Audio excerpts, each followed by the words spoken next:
खुलुमबाय गिबियावनो जोंनि फोरमान एबि चेनेलाव सार नोंथांखौ बरायनानै लाबाय आरो नायगिरि रायजो राजा नोंथांमोनखौबो बरायनानै लाबाय आरो दायो गांसे नायदों लानोसै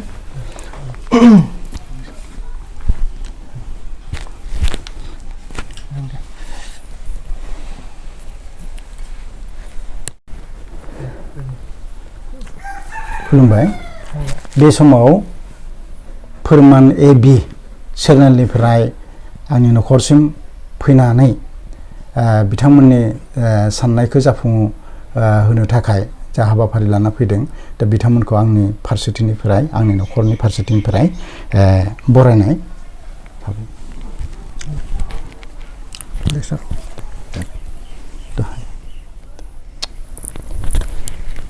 फंबाय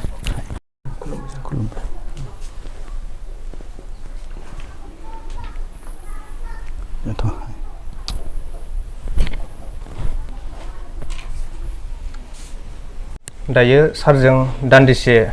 मोगा-मोगि लानोसै दायो सारा गावनि आबुं सिनायथिखौ होगोन होननानै आं मिजिंथिबाय गिबियावनो दिनै बे आंनि न'खराव नुजाथिफैनो हानाय फोरमान एबि चेनेलनि मावथिफारिया नोंथांमोननिसिम आंनि गोरबोनि खुलुमनायखौ आं जासिग्रोदों बेजों लोगोसे बे चेनेलनि जाय नायबायारि बिथांमोननिसिमबो आंनि गोरबोनि खुलुमनाय आरो मोजांखौ आं हास्थायहरदों दा बे बेलायाव जे नोंथाङा आंखौ जिहेतु सोंदों आंनि आबुं सिनायथि बे आबुं सिनायथिखौ आं होनो ओंखारदों खुलुमबाय आंनि गुबै मुङा मुस्रि सम्बर बसुमतारी आंनि जोनोम थावनिया अरां मौजानि सिङावनो थानाय आवनाजुलि गामियावमोन आंनि आफानि मुङा रुंसारि बुटमल बसुमतारी आरो आइनि मुङा रुंसारि दुबिबाला बसुमतारी थांनाय 1996 आव आं बै गोजाम न'खर एबा गामिनिफ्राय आं दिनै बे अरां मौजानिनो गेलाबिल होननाय गामिनि आं थागिबि बायदियै आं बेयाव सफैबाय दा आथिखालाव आं बे गेलाबिल गामिनिनो बासिन्दा आंनि गामिया गेलाबिल लासुआ अरां जिल्लाया उदालगुरि बिटिआर आंनि गुबै सिनायथि एसेयावनो आं बुंथिबाय सारा थुनलाइ बिथिङाव मा बिजाब सुजुखो आरो मा लेखा मोगथां महरावहा होखो थुनलाइ बिथिङाव मा बिजाब सुजुखो होनना बुंनो थाङोब्ला आं बिनि फिननायखौ आं थोंजोङैनो आं बुंनो सानबाय आं बिजाब महरै गांसेल' सल' बिजाब बबि सिख्लामुनि गांसेल' सल' बिजाब आं दिहुननाय जादों नैबे 2020 मायथाइनि 10 जानुवारि खालि आं बिजाबखौ आं उन्मोचन खालामनाय जादों दा बिनि अनगायै आं रायथाइ बिथिङाव माखासे लिरबिदां आं लिरबाय आरो लोगोसे लिरथुमनाय महरै आं आबुं भावथाय बिजाब गांथाम गिबियाव खुनिया सोर मुंनि नैथियाव रन्जननि मोदै मुंनि आरो थामथियाव आं गोथैसालियाव जुलि बे गांथाम आबुं बावथाय बिजाबखौ आं लिरफुंबाय, नाथाय बेखौ आं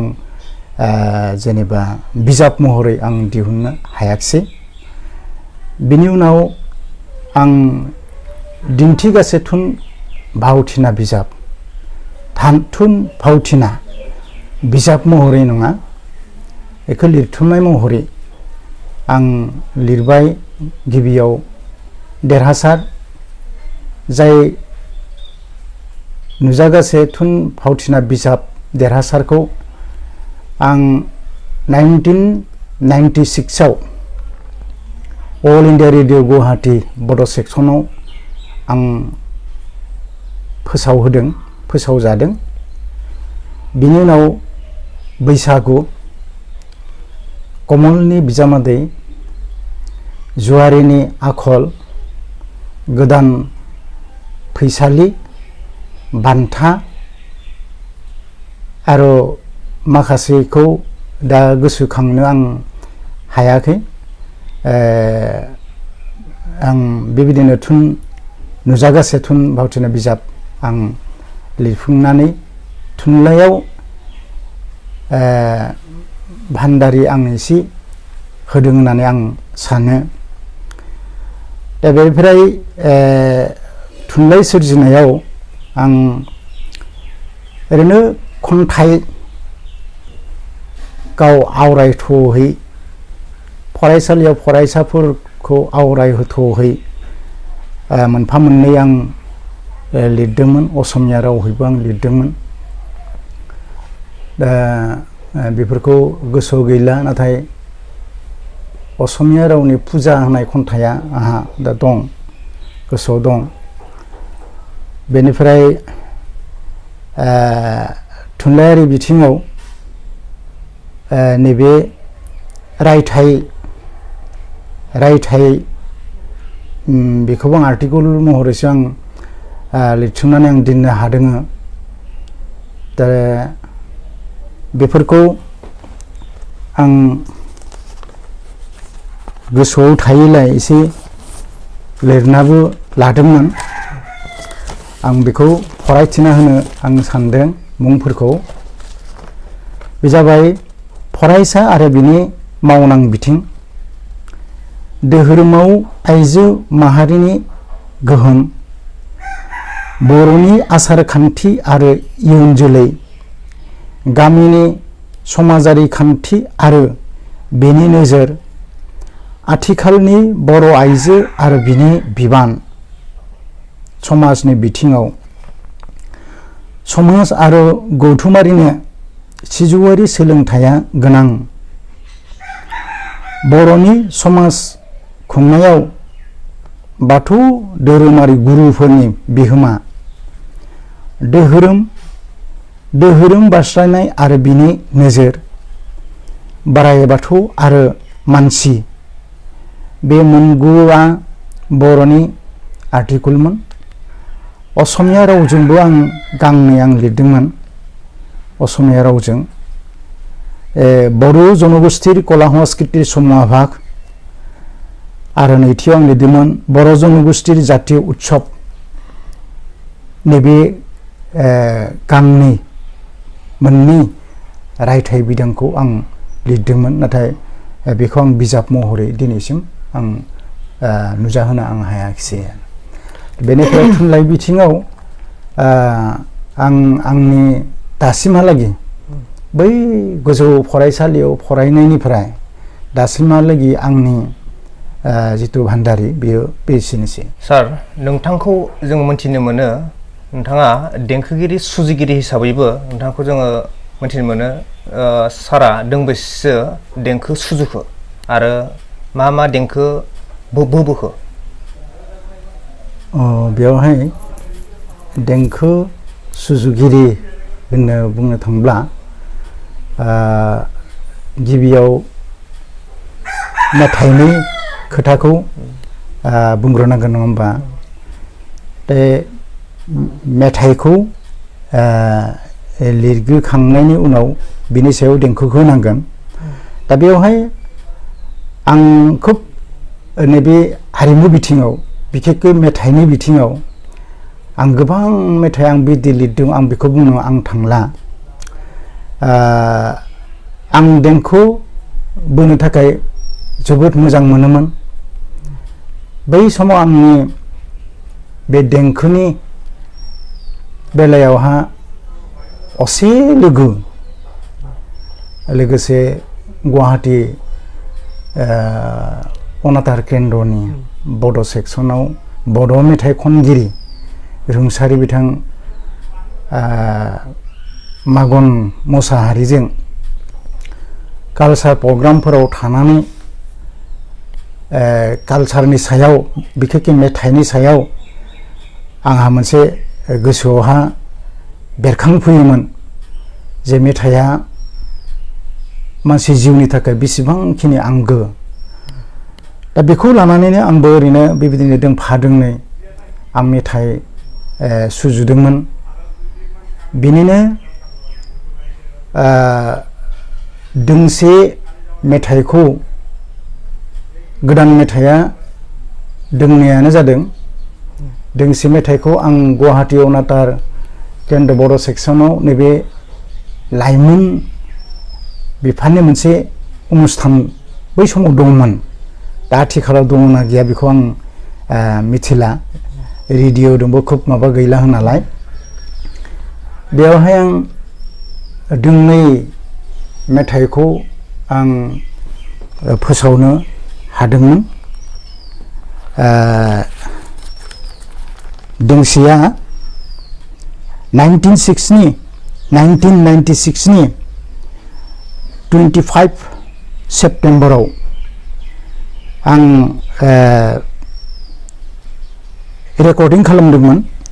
आरो बेयो ब्रडकास्ट जादोंमोन नैबे अक्ट'बर बे मायथाइनि अक्ट'बर दाननि 2 अक्ट'आव बियो ब्रडकास्ट जादोंमोन बिनि उनाव आरोबाव मेथाइ दोंसे असमिया माबानि बे बाहागोनि सुरभि मोनसे अनुस्थान दंमोन बे सुरभि अनुस्थानाव आं ओनसोलनिनो सप्तसुर मुंनि मोनसे लाइमोन आफादजों माबा दंफायोमोन लोब्बा दंफायोमोन बिथांमोना आंखौ दोंसे बर' मेथाइ ओजाय खननो होदोंमोन आरो बे मेथाइखौ आङो रेकर्डिं खालामदोंमोन आगष्ट दाननि 5 अक्ट' 97 आव आरो बे ब्रडकास्ट जादोंमोन आगष्ट दाननि 7 अक्ट' 97 मायथाइयाव बे दोंनै मेथाइखौ आं अनातार रेडिअ सेन्टार गुवाहाटीयाव फोसावदोंमन बिनि अनगायैबो आं खुगा मेथाइ आरो गोदान मेथाइ दोंनैसो आं बेबायदिनो सुजुदोंमोन बे दोंसे गोदान मेथाइनि माबाया ओरैमोन जे बिबार बारियाव बिबारनि माला सुनाय सोर नों सिखोला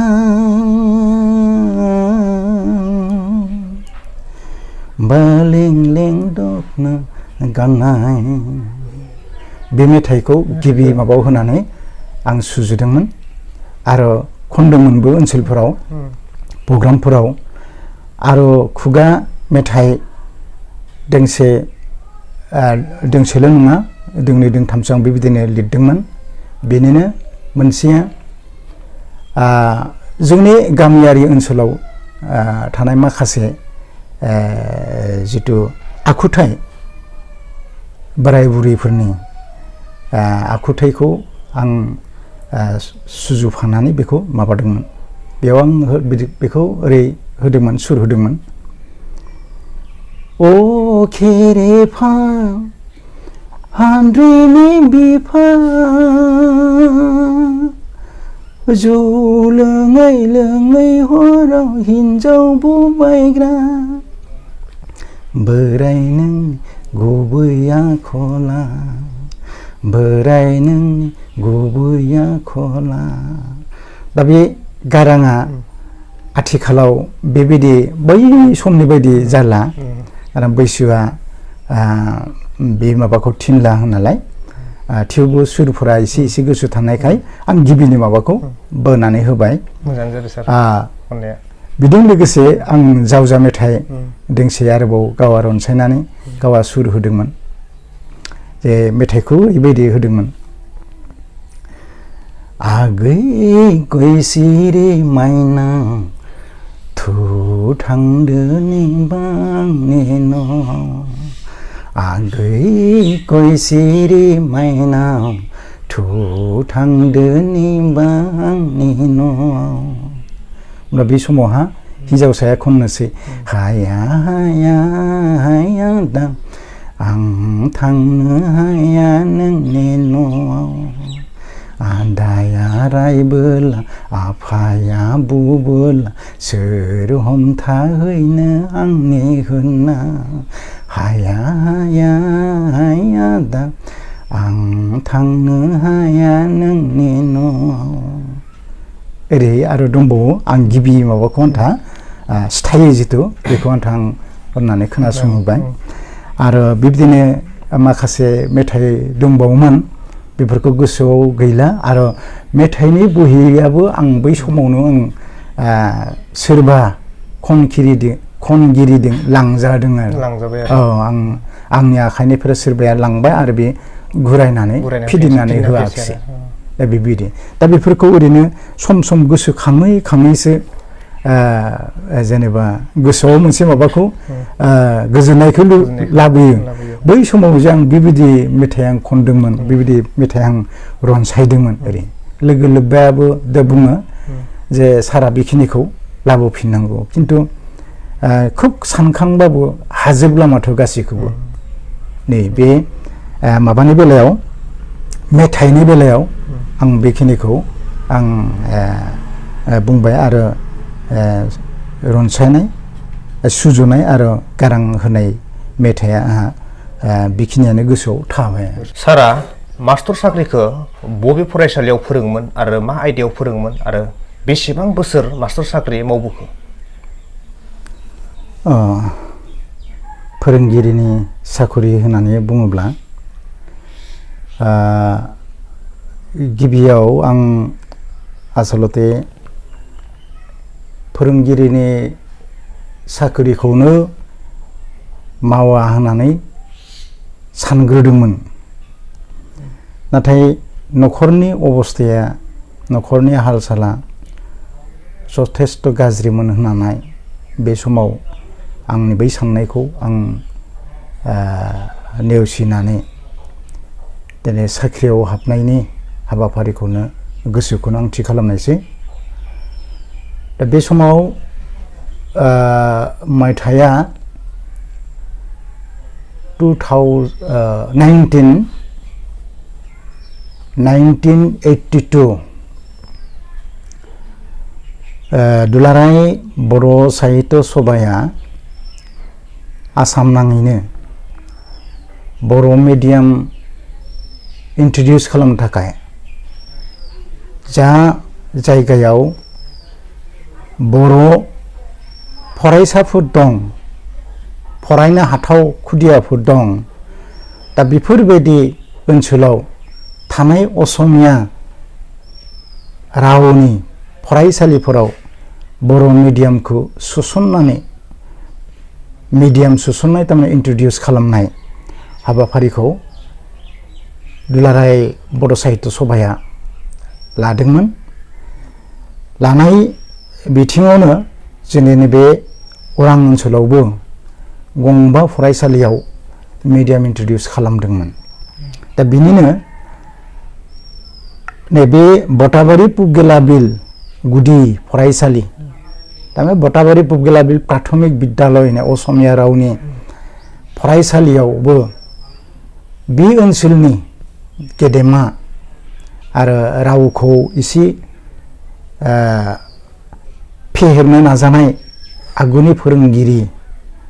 बिथांमोना नाजानानै आंनि खाथियाव खावलायबाय जे नोंखौ होननानै बुंदों बिथांमोना जिहेतु बयोज्येष्ठमोन नोंखौ जोङो बे बटाबारि प्राथमिक बिद्यालयाव बड' मिडियामनि फोरोंगिरि हिसाबै जोङो सोसननो सानदों जे नोङो माखासे बर' मिडियामनि गथ'फोर खुदियाफोर बुथुमनानै मिडियामखौ फोरोंनो नांगौ बिदि बुंनायलाय नैबे 1982 नि 24 मार्च 24 मार्च खालि आं गिबि बे फरायसालियाव आं हाबग्रोयो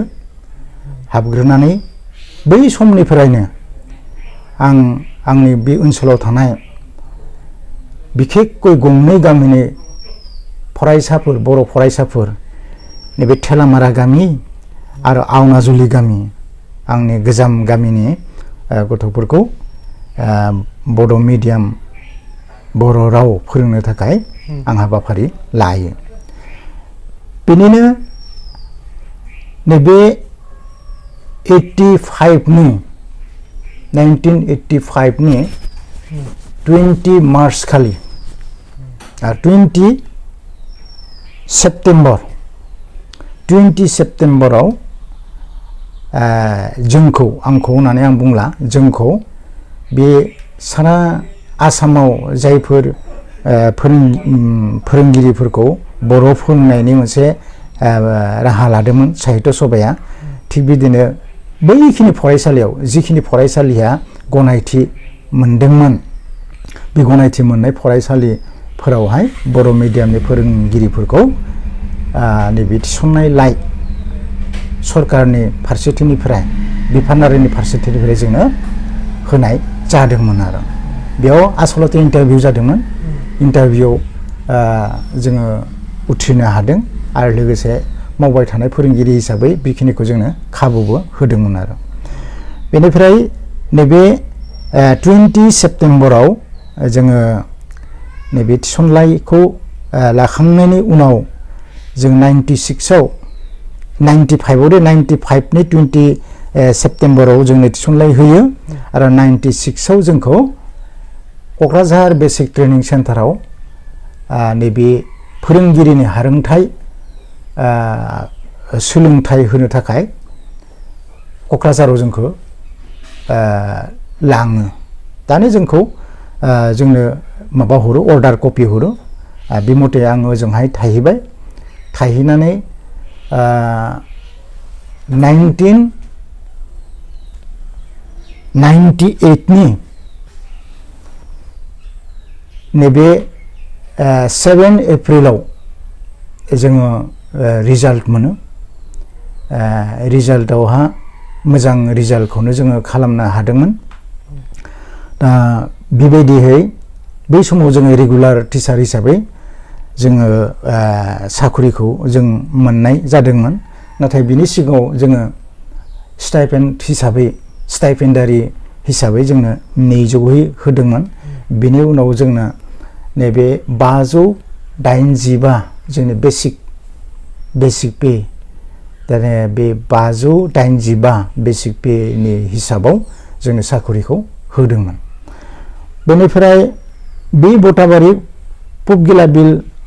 प्राथमिक बिद्यालयावनो बड' सेक्सन हिसाबै आं फोरोंगिरिखौ मावबाय बेनिफ्राय फैयै आं नैबे 2018 आव आंनि बै फरायसालिया बटाबारि पुबगिलाबिल प्राथमिक बिद्यालया बिनि मोनसे कम्पार्टमेन्टआव थानाय बिष्णुराभा बर' गेजेर फरायसालिजों सरजाब जायो एमालगामेसन जायो आरो एमालगामेसन जानायलाय आं बे फरायसालियावनो बे 2018 सिम आं गाहाय फोरोंगिरि महरैनो आं खामानिखौ मावदोंमोन अबयसे गिबियाव आं माबामोन लेङाइ फोरोंगिरिमोन नैबे 1997निफ्राय 97नि उननिफ्राय आं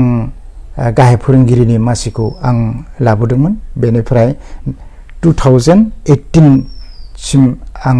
बेयाव गाहाय फोरोंगिरि हिसाबै थाबाय आरो नैबे माबासिम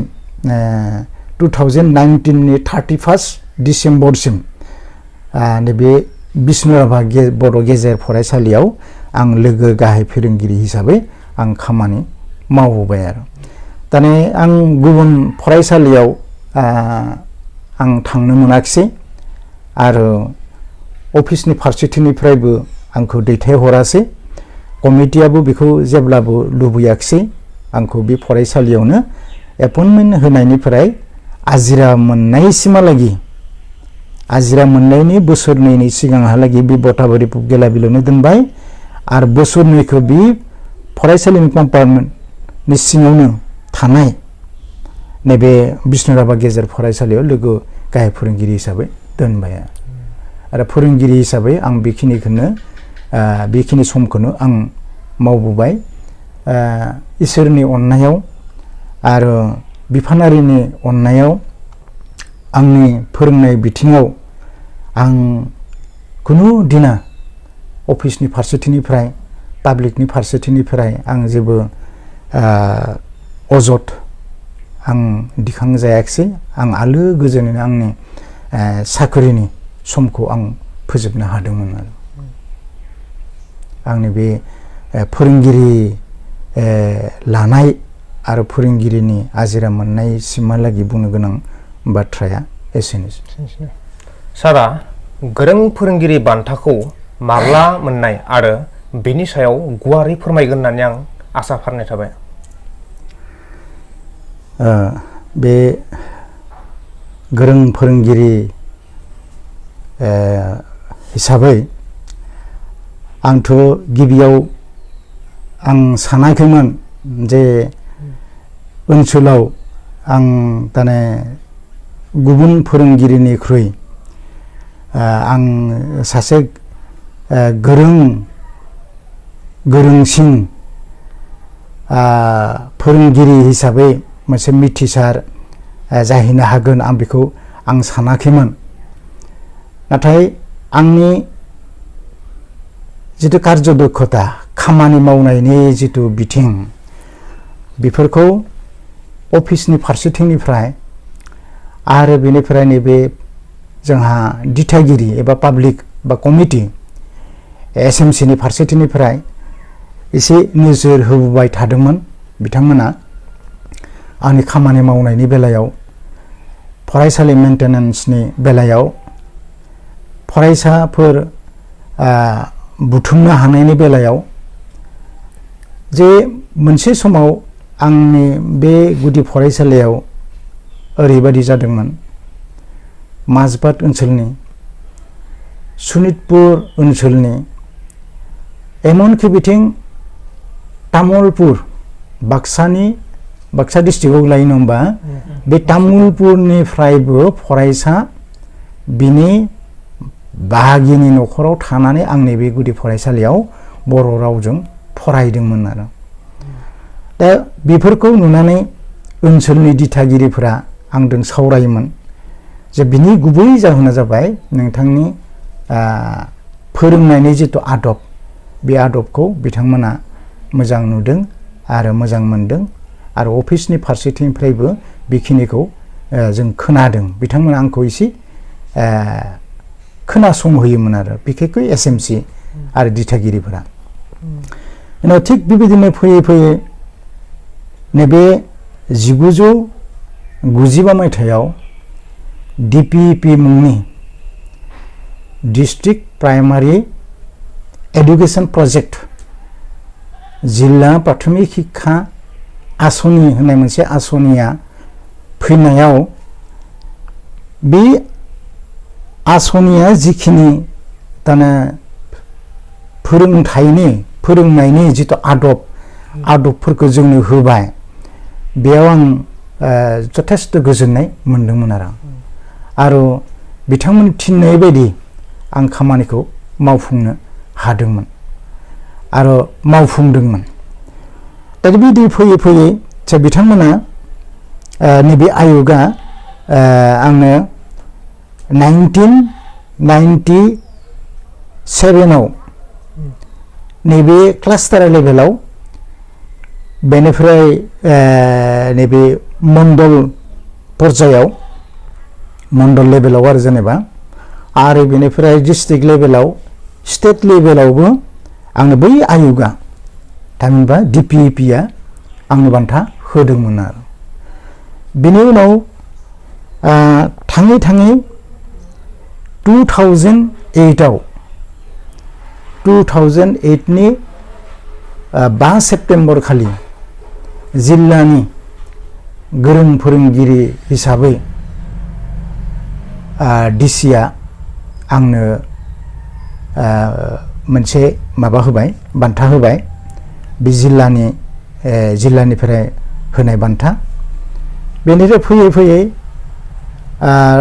2015आव 2015 मायथाइनि 5 सेप्तेम्बराव आसाम नाङैनो दाना आसामनि मादाव गोरों फोरोंगिरि बड' मिडियामनि गोरों फोरोंगिरि हिसाबै आंनो बिथां रुंसारि मानिजाथाव तरुन गगৈ बे समावहा मुख्यमन्त्रिमोन। दा बे मुख्यमन्त्रिया गावनि आखाइजों आंनो बान्थाखौ होदोंमोन। नैबे स्टेट एवार्डखौ आंनो बे 2015आव आं मोनदोंमोन। बिनि उनाव आरोबाव नैबे दुलाराय बर' फरायसा आफादा बोसोरफ्रोमबो जितु मधुराम बर' एवार्ड बेस्ट टिचार एवार्ड होयो। दा बे एवार्डखौबो आंनि गासै बाय'डाटाफोरखौ लानानै आंजों जगाजग खालामलायनानै बाय'डाटाफोरखौ बिथांमोना बुथुमनानै नायबाय। नायनानै 2017 मायथाइनि नैबे जितु गल्डेन जुबिली क'क्राझारनि नैबे मा फोथारमोन दावहारु फोथाराव बिथांमोना आंनो नैबे मधुराम बर'नि बान्थाखौ बेस्ट टिचार बड' मिडियामनि LP सेक्सननि बेस्ट टिचार हिसाबै आंनो बान्थाखौ होदोंमोन आरो दा ओनसोलनिफ्राय लानाय फिसा बिला बेफोर बान्थाफोरखौ आं बुंनो थांला। आंनो नैबे हांबादि खन्थाइयाबो आंनो बेबायदि गोरों फोरोंगिरि हिसाबै माबा होदों बान्था होदों। नाथाय नैबे गौथुमारियानो जा बा सरकारनि बिथिंनि फारसेथिंनो जा आंनो होनाय गोरों फोरोंगिरिनि जितु बान्था मोननाया जिल्लानि क्लास्टार लेभेलनि आरो बेनिफ्राय नैबे ब्लक लेभेलनि आरो बेनिफ्राय जिल्ला आरो बेनिफ्राय ओजोंहाय स्टेट लेभेलाव मोननाय जितु एवार्डनि मायथाइया एसेनो। सारा बर' समाजनि मा मा बिबान रुजुनानै खामानि मावबोखो?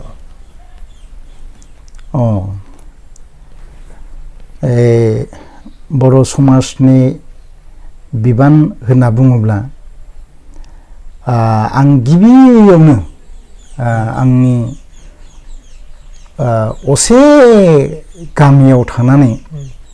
बै बिबानफोरनि जितु गुदि जितु रोंथाय दा बेफोरखौ लाबोनायनि खोथाखौ आं एसे बुंग्रोनांगोन। दा गिबियाव आं गामियाव आहा मोनसे माबा दंमोन बिजाब बाख्रि दंमोन जे आंनाजुलि कृषक गियानोदय पुथिभराल होननाय। दा मायथाइया माब्लामोन आं बेखौ गोसोआव गैला। आं बै समाव क्लास 8आव दंमोन आरो क्लास 8आव थाबानो आं समाजनि खामानि मावनो थाखाय आं बिबान रुजुनबोदोंमोन। बे क्लाब आरो बे लाइब्रेरिनि बे समाव आं सेक्रेटारि बिबानाव आं थादोंमोन। थानानै गामिनि बोराय बेन्थ सेंग्रा सिख्ला उन्दै उनला दा गासैखौबो गावनि रावारिनि बेलायाव गावनि हारिमुनि बेलायाव सोलोंथाइनि बेलायाव जों माबायदि सांग्रां जानांगौ बे खोथाखौ आं नैबे आवनाजुलि कृषक ज्ञानोदय पुथिभरालावहा सेक्रेटारि हिसाबै थानाय समनिफ्रायनो आं मावबोदोंमोन, दिन्थिबोदोंमोन। दा बै समनिफ्रायनो आं एसेबाबो समाज सिबिनायनि जिथु हारोंथाइ बे हारोंथाइखौ ताने रोंगौथाइखौ एसे आं बै समनिफ्रायनो लाबोदोंमोन आरो फैयै फैयै आं हाइ स्कुलाव थांबाय, हाइ स्कुलनिफ्राय कलेजाव थांबाय। कलेजाव फरायनाय समाव नैबे गिबियाव 1983 आव दुलाराय बर' फरायसा अरां आनसलिकनि आफादगिरि हिसाबै आं सायख'जायो 1983 मायथाइयाव। बेनिफ्राय बै मायथाइनिफ्राय 83 मायथाइनिफ्राय 85 मायथाइसिम आं थिग साख्रि सार्भिस मोननाय समसिम आं एबसुनि OSC अरां आनसलिक कमिटि एबसुनि आफादगिरि महरै खामानि मावदोंमोन। बेनि उनाव बे आंनि बे बोसोरथामारि जिथु टार्म्स बे टार्म्सआ जोबखांनायनि उनाव नैबे 1989 मायथाइनिफ्राय 1991 मायथाइसिम नैबे अल बड' साहित्य सभा अरां आनसलिक कमिटिनि आफादगिरि हिसाबै बेयावबो आफादगिरि हिसाबै आं खामानि रुजुनबोबाय मावबोनानै 91 सिम मावनानै गावनि आबुं जिथु बोसोरथामारि जिथु टार्म्स बेखौ आं फोजोबबाय। फोजोबखांनायनि उनाव नैबे 2005 मायथाइनिफ्राय आथिखालसिम आं दुलाराय बाथौ महासभा उदालगुरि जिल्ला कमिटिनि गाहाय फोसावगिरि हिसाबै बिबान लानानै खामानि मावबोगासिनो दं। आथिखालाव बियो प्राय 18 बोसोर बियो आबुं जालांबाय। जिहेतु आं 2005 निफ्राय जिल्लायाव मावदोंब्लाबो 2003 निफ्रायनो आं थारमाने बियाबावबो बे बिबानखौनो आं रुजुननानै लानो गोनां जादोंमोन आरो 2003 निफ्राय 5 सिम आं थारमाने बियाबाव अरां आनसलिक कमिटियाव बाथौ धोरोमनि गाहाय फोसावगिरि हिसाबै आं खामानि मावबाय आरो लोगो आं 2005 निफ्राय जिल्ला बिथिङाव आङो सिलेक्ट जायो, आंखौ सायख'नानै आथिखालसिमहालागै बै बिफानाव आं खामानि मावबोगासिनो दङ। नाथाय आजिरा लानायनि गोबां आं खावलायदोंमोन, थारमाने इयुन जोलैखौबो एसे थारमाने बोखांलांनानै खामानिखौ मावनाया, खामानि फोरोंनाया, मावहोनाया जेनो गोनांथि दङ ओरैबायदि माबानानै बिथांमोनखौ आं खावलायदोंमोन। नाथाय बेखौ बिफानारिनि फारसेथिंनिफ्राय आथिखालसिम जेबो मदद होथ'वाखै। दा बेबायदिनो आंबो आरो आगर गोसै नाङाखै, बिथांमोना थिननाय बायदिनो आं आथिखालसिम बे गाहाय फोसावगिरि हिसाबै आं खामानि मावदों। दा बर' हारिनि बेलायावहा हारि जौगानायनि बेलायाव दिनै आंनि मावनाया बेसांखिनि मा जाबोदों आं बेखौ बुंस' हाया। दा बेखौ रायजो राजाया गावसोरा सुगोन जे आंनि मावनायनि बेलायाव बिथांमोना फिथाइ मोनदों मोनाखै बेखौ रायजो राजाया सुसिगोन आरो मानो होनबा मोनसे बेसादनि अजनखौ लिरथायखौ बे बेसादा जेब्लाबो बुंनो हाया बे बेसादनि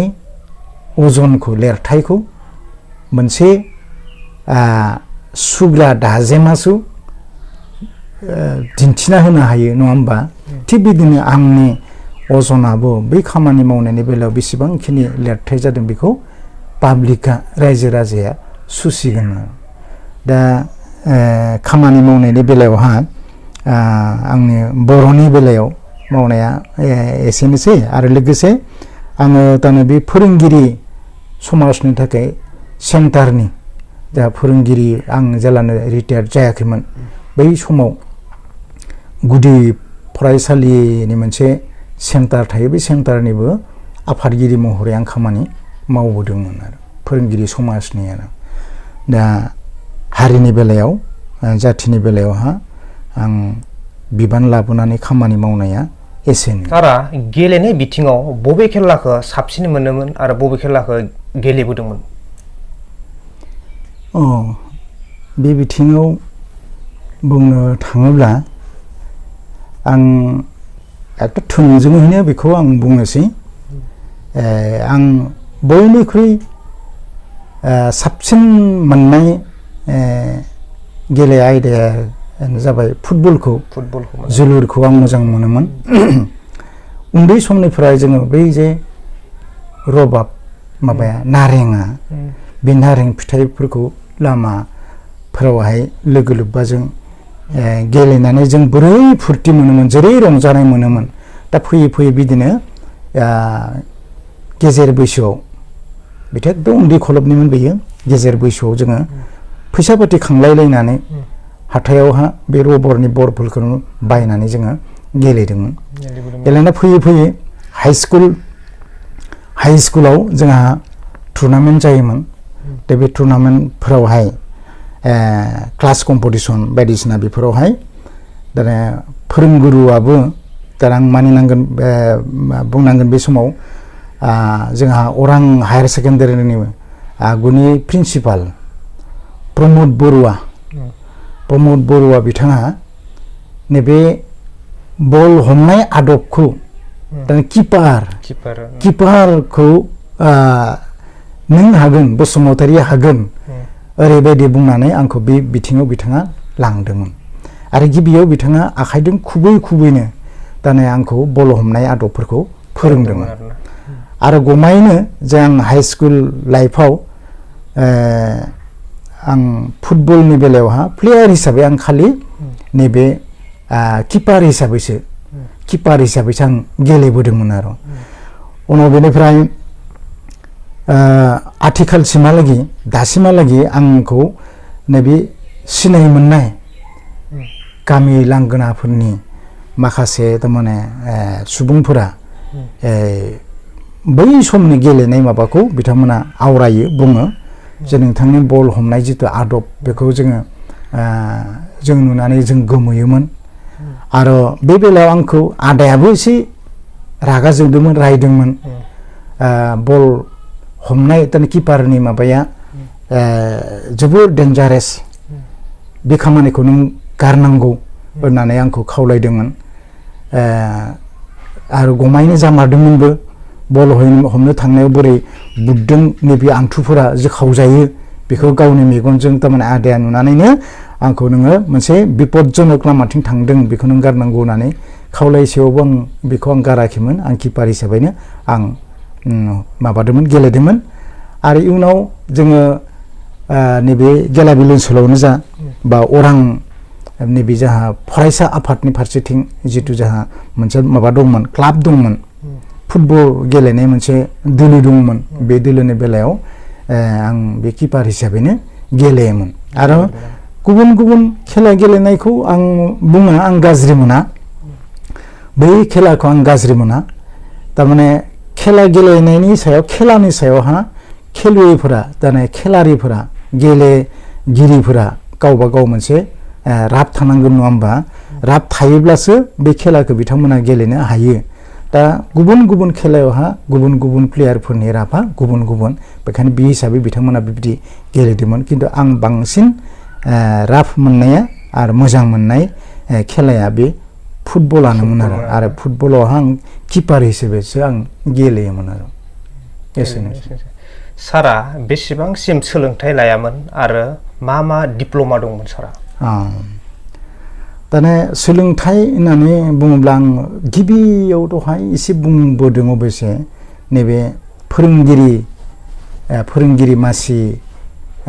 मोननाय समाव आं एसे बुंदोंमोन न'खरनि हाल-साला बिखेखকৈ रांखान्थिनि हाल-साला जोबोद लोरबां नाथाय आथिखालनि हिसाबैबा बैखिनि माबाया जाहा हयथ' बेलेग लामा हयथ' जों लानोबो हागौमोन बै समाव बेफोरबायदि लामाखौ जों लायासै आरो मोनसे गावनि माबायावबो साननाय फैयासै मात्र आं मेट्रिकखौ उथ्रिनो हादोंमोन उथ्रिखांनायनि उनाव आलादा डिप्ल'मा बेबायदि आंहा जेबो गैया गुबुन गुबुन दानि आयदायाव मात्र फोरोंगिरिनि नैबे बेसिक ट्रेनिंनि जिथु हारोंथाय बेल' आंनियाव दङ आरो गुबुन आयदायावहा बेबायदि आंहा डिप्ल'मा गैया सारा मा धोरोमखौ सिबियो बे सोंनायनि फिननायखौबो आं दहाय एसे इंगित इसारा आं होलांखादों अब्लाबो सोंनाया फैबाय जिहेतु आं सोंगोन आंनि जिथु खामानि मावनायनि बिथिङाव आं फरायसा आफादाव आरो बेनिफ्राय थुनलाइ आफादाव आरो बिनि उनावनो आं थारमाने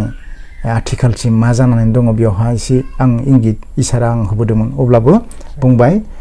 जे आं बर'नि आंगो गुदि धोरोम बाथौ धोरोमावनो आं दङ बाथौ धोरोमखौनो आं सिबियो नाथाय गिबियाव जोंहा आबैया बाथौ धोरोमाव दंमोनब्लाबो गेजेर खलबाव बियो धर्मान्तर जादोंमोन आफामोननि बेलायावहा धर्मान्तर जादोंमोन धर्मान्तर जाखांनायनि उनावहा जों नुबाय जे सारा बर' माहारिनि गेजेरावनो बे मोनसे गावनि असे कालचार धोरोमाबो मोनसे कालचारनि गुबै दाने जायखौ जोङो मा होनना बुंगोन राजहार सिनस्रि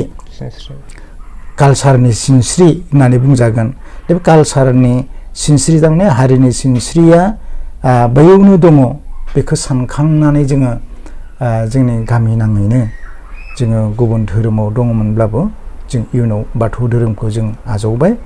आथिखालसिमहालागैनो गासैबो जों बाथौ धोरोमावनो दं आंनि न'खरावबो आंबो बाथौ धोरोमावनो दङ आरो बाथौ धोरोमनि बिबानखौ लानानै आं मावबाय थादों आरो इयुनहालागै थांना थानायल' आं बेखौ बुङा आंनि न'खरनि समाजनि इयुन जोलैफोराबो बे बाथौ धोरोमावनो थानानै खामानि मावलांगोन आं बेखौ मिजिंथियो सारनि न'खरनि सोद्रोमाफ्रा साबेसे दं दा बे मोजां खोथाखौनो सोंबाय दे नोंथांमोना न'खरनि सोद्रोमा होनना बुङोब्ला दा आथिखालाव नाथाय बे गोनोखोआरि मुगा आथिखाला आरो मोनसे सानसुमैनि मुगा बे सानसुमै आरो गोनोखोआरि मुगायावहा आं बैखिनि बाथ्राखौ बुंब्ला हयथ' गुबुनफ्रा एसे साननो गोनां जागोन आरो आं मोनसे जथाय मा होनना बुङो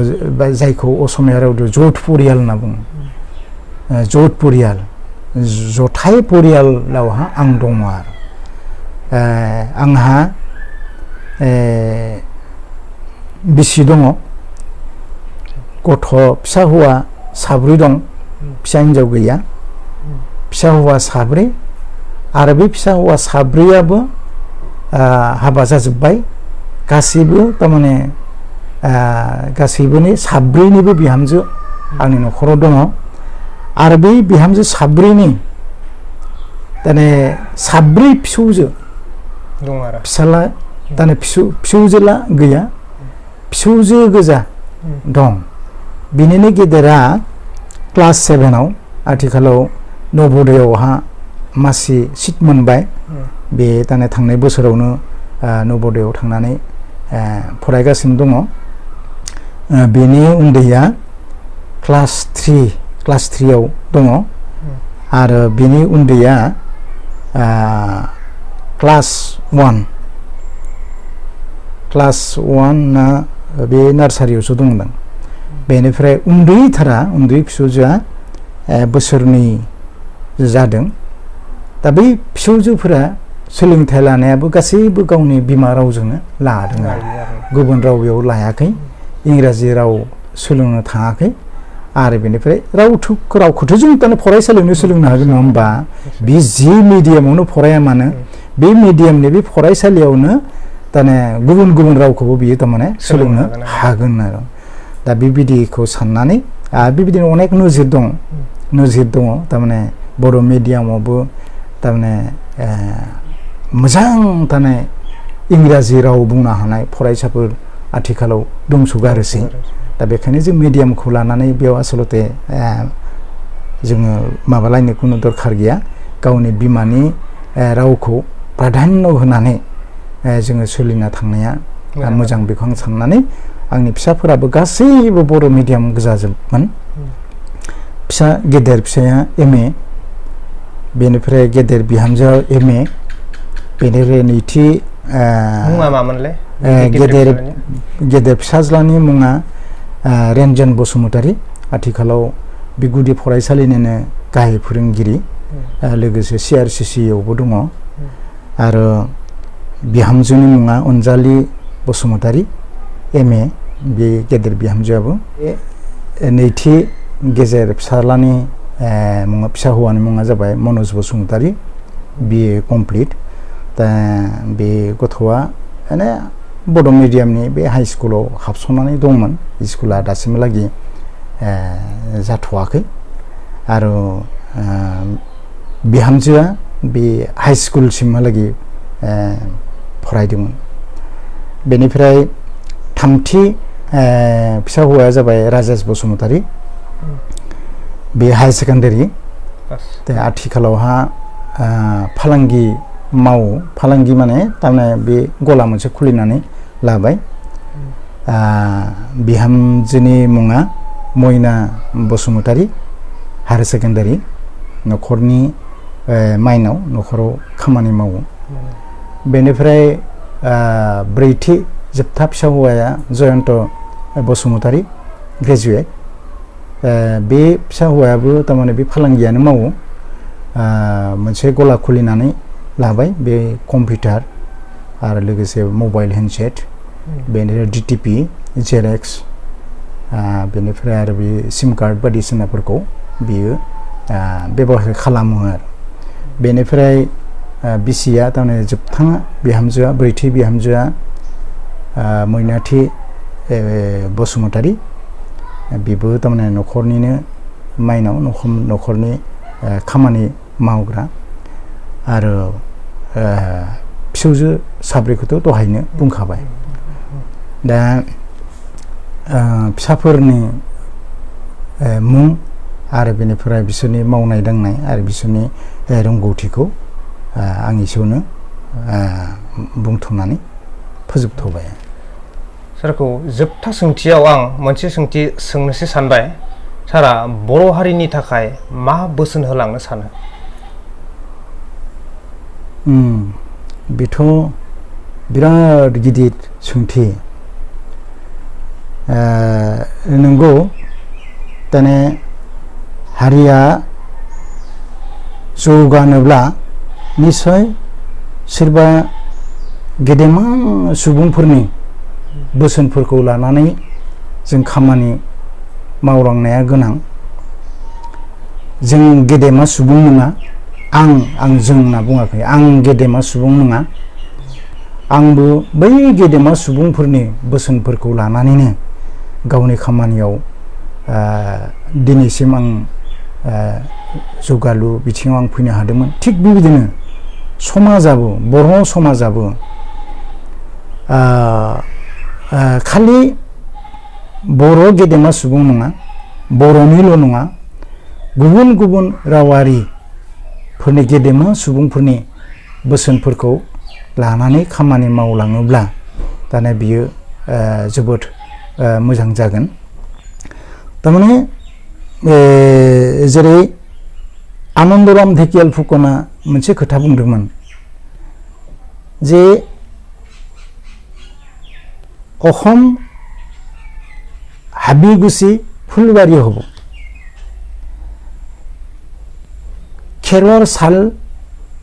অট্টালিকা হ'ব। दा बेखौ आनन्दराम ढेकियाल फुकन बिथां गेदेमा सुबुङा इयुननि मावनाय दांनायफोरखौ सानखां हरनानै बे बाथ्राखौ बुंदोंमोन। जाहोनाव माखासे बिथांनि बै बोसोनफोरखौ फल' खालामनाय मानसिफोरा खामानिखौ मावनानै जाथिनि जौगानाया दिनै बिथांमोननियाव फैदों। बिब्दिनो जोंनि बर' हारिनि गेजेरावबो अनेक जोंनि थारमाने गेदेमाफोर दं, जेरै बिष्णु राभामोना आरो नैबे जेनेबा मामोन जोंहा थारमाने बर' जाथिनि बिफा उपेन्द्रनाथ ब्रह्म, उपेन्द्रनाथ ब्रह्ममोननि जिथु बोसोन जे आं थैनानै थांब्लाबो आंनि साननाय, आंनि मावनाय, आंनि थिननाय बेफोर बोसोनफोरा जेब्लाबो जोबस्रांनानै थाङा। बेफोर खामानिया मोनसे समाव जाफुंजोबगोन। बेफोरो जोंनि गेदेमा सुबुंफोरनि बोसोन। दा साफ्रोम सुबुङा बेखौ साननांगोन, नैबे मानसि गुरुफोरा बिथांमोना जोंनि साफा साफा गुरु नायनो थांब्ला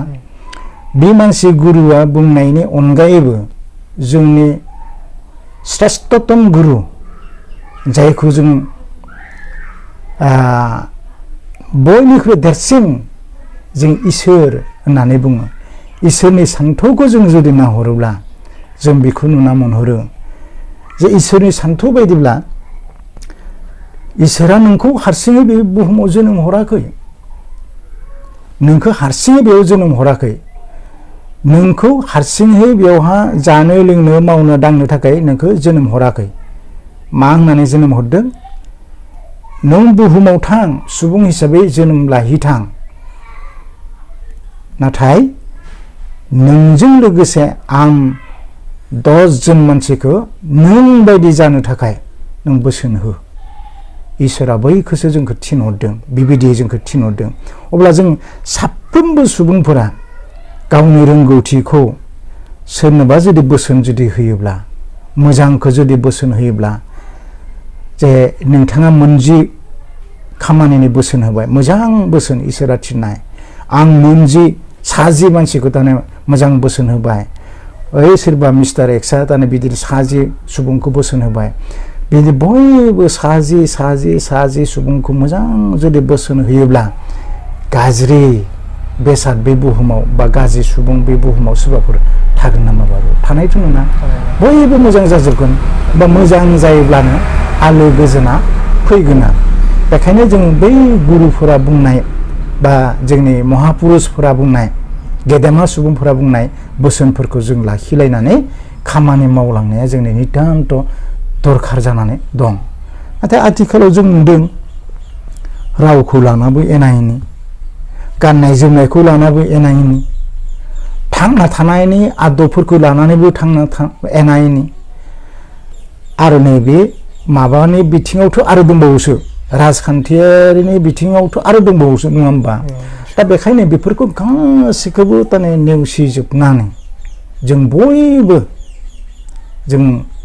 मोनसे जानाया खौसे जानानै गावनि हारिखौ